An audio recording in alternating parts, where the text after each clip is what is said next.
सुबह की पहली किरण पृथ्वी के जीवन को जहां सांसें देती है, वहीं बहता पानी इसके लिए जान का काम करता है। चाहे पेड़ पौधे, जानवर या फिर इंसान इसके बिना जीवित नहीं रह सकते। ये है हमारी पृथ्वी का जीवन।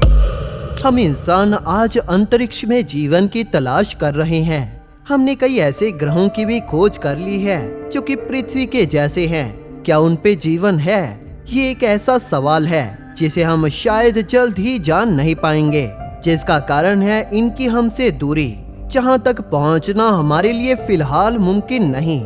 लेकिन वहीं अगर हम हमारे सौर मंडल में ही ऐसी जगहों को देखें तो पृथ्वी के अलावा वो भी बहुत ज्यादा हैं। फिर चाहे वो ग्रहों के चंद्रमा ही क्यों ना हो।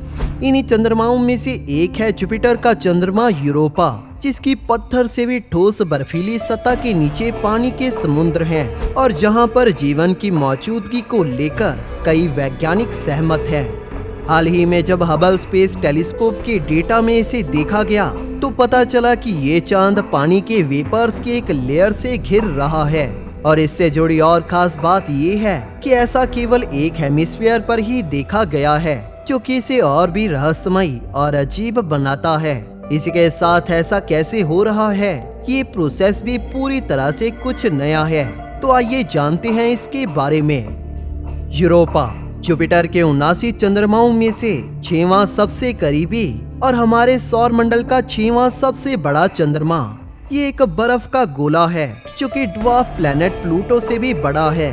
अगर आंकड़ों में बात करें तो यह लगभग 3121 किलोमीटर के डायामीटर में फैला है। 1997 के जून में नासा के गैलीलियो स्पेसक्राफ्ट ने लगभग 12,49,977 किलोमीटर की दूरी से जुपिटर के चंद्रमा यूरोपा की इस तस्वीर को कैप्चर किया था। पृथ्वी के चांद से थोड़े छोटे से चांद की सतह काफी ज्यादा स्मूथ है और जिसकी जमी हुई आइसी क्रस्ट एक टूटे हुए अंडे की जैसी लगती है। आपकी स्क्रीन पर दिख रही ये इमेज गैलीलियो स्पेसक्राफ्ट द्वारा कैप्चर्ड यूरोपा का कलर कंपोजिट व्यू है, जो कि वायलेट, ग्रीन और इंफ्रारेड इमेजेस के मिलने से बना है। इस इमेज के लेफ्ट वाली तस्वीर में हम यूरोपा को नेचुरल कलर्स और राइट वाली इमेज में इनहैंस्ड कलर वर्जन को देख सकते हैं। इन तस्वीरों में यूरोपा की सतह पर दिख रहा व्हाइट और ब्लूइश पार्ट ज्यादातर पानी की बर्फ और कुछ और आइसी मटेरियल से बना है। यहाँ पर दिख रही डार्क लाइंस इसकी क्रस्ट के फ्रैक्चर्स हैं, जिनमें से कुछ 1850 माइल्स यानी 2977 किलोमीटर लंबे हैं। यूरोपा की इस सतह का औसतन तापमान -170 डिग्री के करीब रहता है, जहां पर जाकर पानी की बर्फ भी पत्थर जितनी ठोस हो जाती है। हालांकि खगोलविदों का मानना है कि यूरोपा की सतह के नीचे बहुत बड़े समुद्र हैं, जिनमें पृथ्वी से भी ज्यादा पानी मौजूद हो सकता है, जिनके बारे में कुछ वैज्ञानिकों का कहना है कि यहाँ पर जीवन के पनपने के लिए कुछ सबसे बेहतरीन कंडीशंस होंगी। इतने कम तापमान और सूर्य से 5.2 AU यानी एस्ट्रोनॉमिकल यूनिट से भी ज्यादा दूरी पर ऐसा कैसे मुमकिन हो सकता है? तरल पानी जीवन के सभी रूपों को जीवित करने वाली कॉम्प्लेक्स केमिस्ट्री का सबसे जरूरी इंग्रेडिएंट है। यूरोपा के समुद्रों का पानी सूर्य की रोशनी से गर्म नहीं होता, बल्कि ये जुपिटर के ग्रेविटेशनल फील्ड से होने वाली इंटरेक्शन से गर्म होता है। यूरोपा पर पानी का मौजूद होना और इस पे एक एनर्जी सोर्स का मौजूद होना इसे हमारे सौर मंडल में सबसे हैबिटेबल जगहों में से एक बना देता है।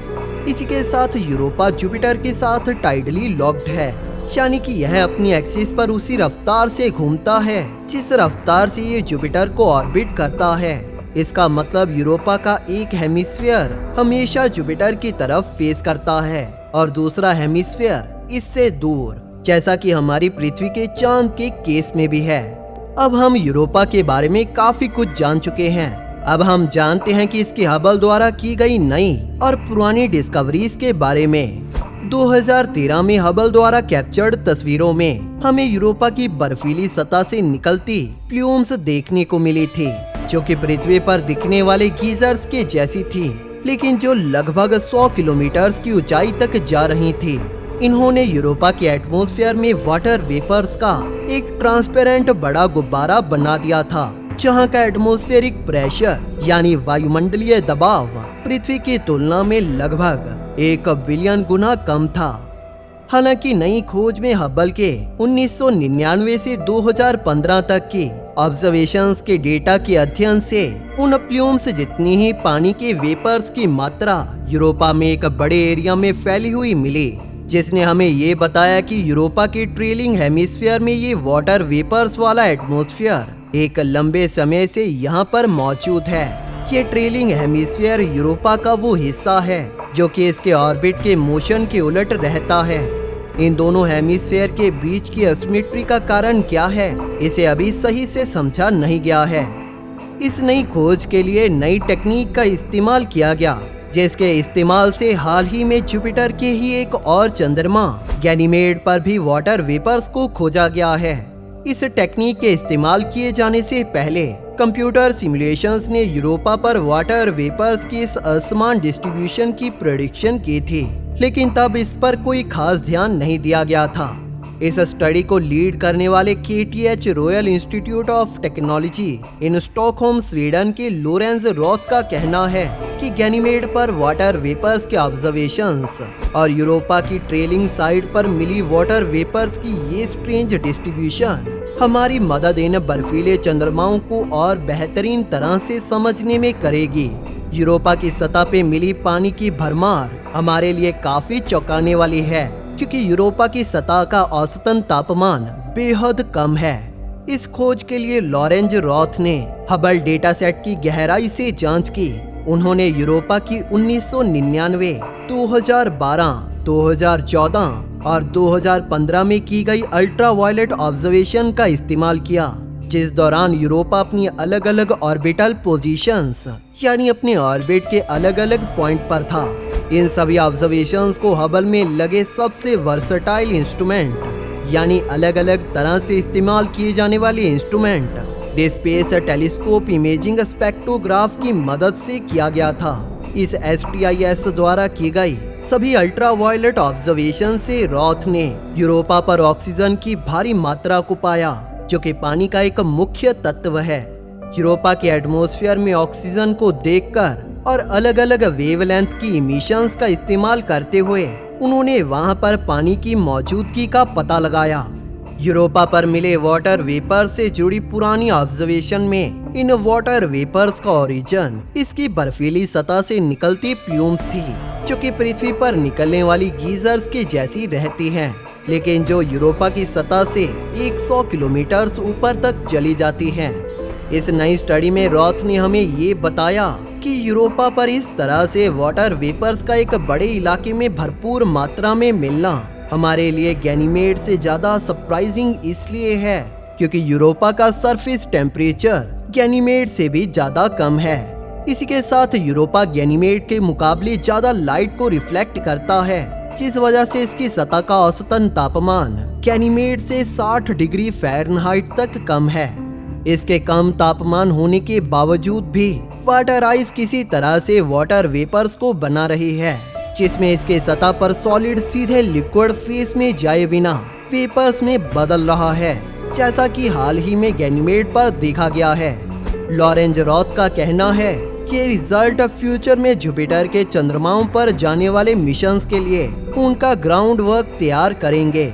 उनका कहना है कि हम जितना ज्यादा इन बर्फीले चंद्रमाओं को चूस और यूरोपा क्लिपर जैसे मिशन के जाने से पहले समझ पाएंगे, उतना ही हम जोवियन सिस्टम के ऑब्जर्वेशन के लिमिटेड टाइम का बेहतर ढंग से इस्तेमाल कर पाएंगे। आज खगोल वैज्ञानिक जहां इन बर्फीले चंद्रमाओं को ज्यादा से ज्यादा जानने और समझने में लगे हैं, ताकि इनकी क्लोजअप ऑब्जर्वेशन के दौरान इनका फायदा उठाया जा सके।